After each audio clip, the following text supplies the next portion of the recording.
Hi everyone, అందరు ఎలా ఉన్నారు? నేను చాలా బాగున్నాను. మీరు కూడా బాగుండాలని కోరుకుంటున్నాను. ఈరోజు చిన్న ఎడ్యుకేషన్ టిప్స్ అండి. మల్టీ టాస్కింగ్ తగ్గించండి. ఒకేసారి ఒక పనిపై ఫోకస్ చేయండి. చదువుతో పాటు మొబైల్ చూడడం ఏకాగ్రతను తగ్గిస్తుంది. అదేవిధంగా ఈ టిప్స్ను ఫాలో అవ్వండి. చదువుల మధ్యలో 5 నిమిషాలు మైండ్ఫుల్ బ్రేక్లు తీసుకోండి. డీప్ బ్రీతింగ్ లేదా మెడిటేషన్ చేయండి. ఇది ఒత్తిడిని తగ్గిస్తుంది. రోజులో కనీసం 2 గంటలు మొబైల్ లేకుండా గడపండి.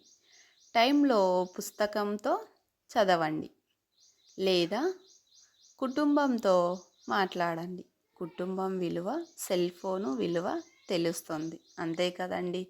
బయట జరిగిన విషయాలన్నీ ఇంట్లో కుటుంబంతో చర్చించడం వల్ల ఏవి మంచి విషయాలు, ఏవి చెడు విషయాలు, నువ్వు ఎటువంటి వ్యక్తులతో మాట్లాడుతున్నావు అవి అనేది కూడా కుటుంబంలో ఉన్న పెద్దవారు మీకు తెలియజేస్తారు. ఒకేసారి ఎక్కువగా చదవకండి. కొన్ని రోజులకు ఒకసారి రివిజన్ చేస్తే మెదడులో నిలుస్తుంది. ఇలా పిల్లలు మరియు పెద్దవారు చేయండి. ఈ వీడియో నచ్చినట్లయితే సబ్స్క్రైబ్ చేయండి, షేర్ చేయండి, కామెంట్ చేయండి. బాయ్.